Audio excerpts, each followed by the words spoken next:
विदर्भ के किसानों को इरिगेशन नहीं मिला, उन्हें निर्भर करना पड़ा सिर्फ बारिश पे, और उनकी ज़मीन, जिसे ड्राई क्रॉप लैंड कहते हैं, बगैर पानी की खेती करने वाली ज़मीन, ऐसे ज़मीन में वो कॉटन पैदा करते थे। चित्र इससे बिल्कुल ही अलग देश के इतर प्रदेशों में था, जहां में किसानों को इरिगेशन के बदौलत, सिंचन के थ्रू कपास की उपज मिलती थी। विदर्भ में एक हेक्टेयर ज़मीन में 270 केजी कपास निकलती है, जहाँ के देश के इतर भागों में, जहाँ में सिंचन हो, इरिगेशन हो, वहाँ एक हेक्टेयर में 600 केजी कपास निकलती है। इतना फ़र्क है उपज में। अब विदर्भ में जो कीमत लगती है ये कपास उपजाने को, उसमें सब्सिडी नहीं रहती, क्योंकि विदर्भ में इरिगेशन नहीं है तो इरिगेशन की सब्सिडी नहीं मिलती। विदर्भ में इरिगेशन नहीं है तो पावर का इस्तेमाल करना, बिजली का इस्तेमाल करने का कोई सवाल ही नहीं है, तो पावर की सब्सिडी नहीं मिलती है। विदर्भ में पेस्टिसाइड्स, फर्टिलाइज़र्स, जहाँ में उपज ही कम है, वहाँ में इनकी मात्रा कम रहती है, अपने पेस्टिसाइड्स और फर्टिलाइज़र्स की, उस पर की भी सब्सिडी कम मिलती है। जब सब्सिडी कम हो तो ज़्यादा पैसा अब काश्तकार को, किसान को अपने खुद के बदौलत भरना पड़ता है उपज निकालने के लिए। जितना पैसा विदर्भ में खर्चा होता है 1 क्विंटल कपास निकालने के लिए, उससे कई गुना कम खर्चा दूसरे जगहों में होता है।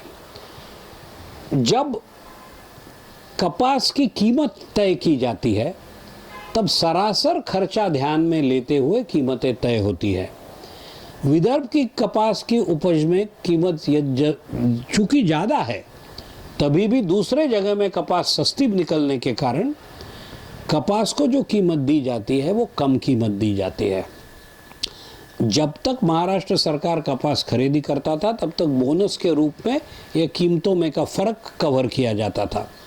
लेकिन जब महाराष्ट्र सरकार ने कपास खरीदी करना बंद कर दिया, तो फिर ये कीमत का फ़र्क नहीं मिल पाया, और उसके कारण कपास को विदर्भ में बहुत ज़्यादा कीमत नहीं मिल सकी।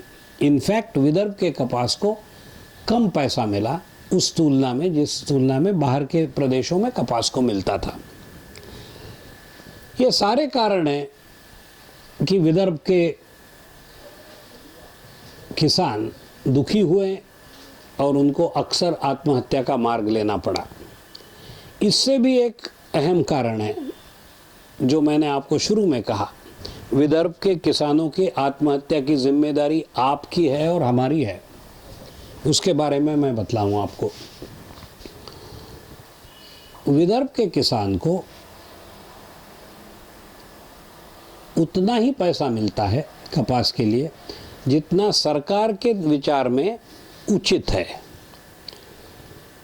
किसान का कपास आगे चलते हुए कपड़े में परिवर्तित होता है, और कपड़ा अपन जो पहनते हैं, ये कमीज़, ये कोट, ये टाई, इसमें रूपांतर होता है।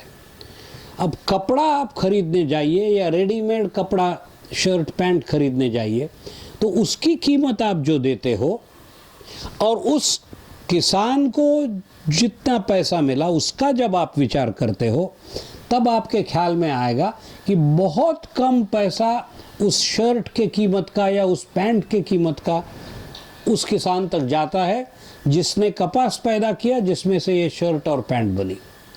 कहीं ना कहीं उस कपास के कीमत से में बढ़त होते जाती है।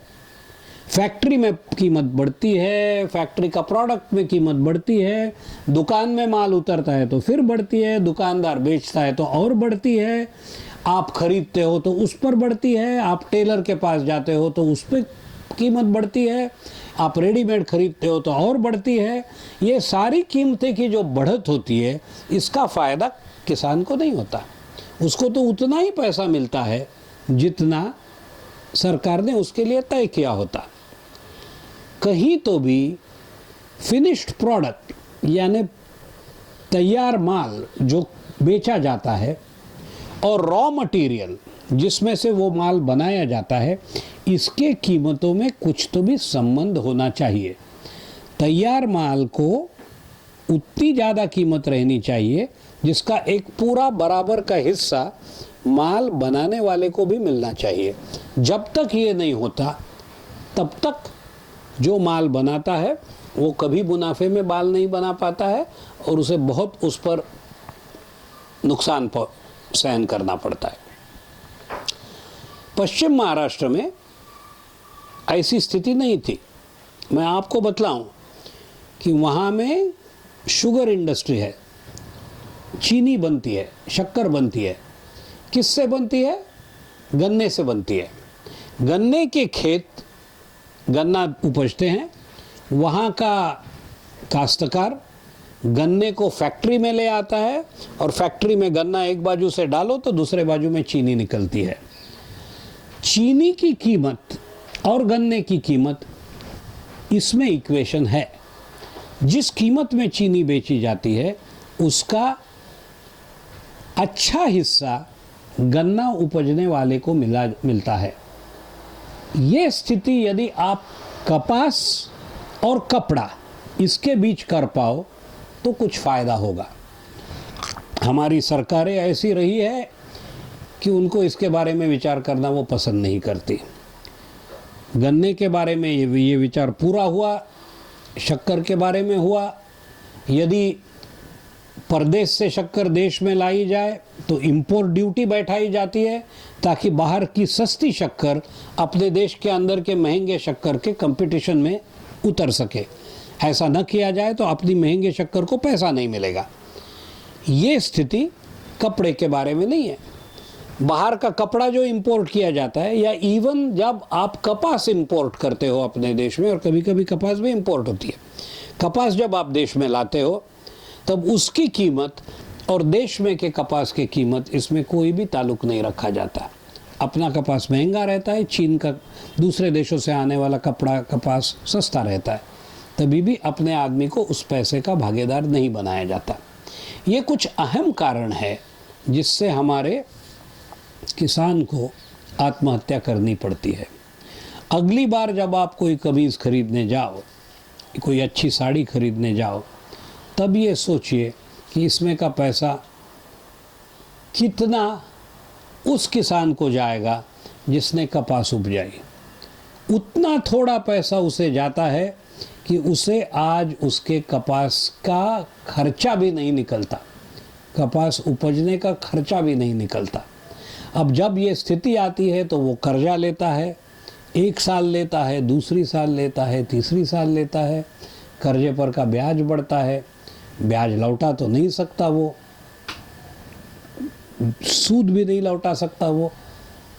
इस स्थिति में उसके लिए सामने कोई भी उजाले का किरण नहीं रहता, सिर्फ अंधेरा रहता है। उसे आत्महत्या के बिना कोई दूसरा मार्ग नहीं रहता। उसका बेटा जो है, उसे नौकरी नहीं रहती।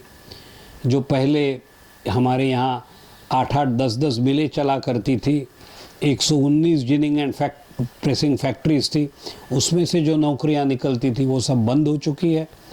काश्तकार के बच्चे को कोई नौकरी नहीं है, ना तो उसको शिक्षण है कि वो आगे चल के कुछ कर सके। वो अपना बाप गुजर जाने के बाद खुद उतरता है खेती में। कुछ साल में उसे भी पता चलता है कि अपने बाप ने जो आत्महत्या की वही एक मार्ग उसके लिए भी उपलब्ध है, उसे भी आत्महत्या करनी पड़ती है। ये रही विदर्भ के आत्महत्याओं की कहानी।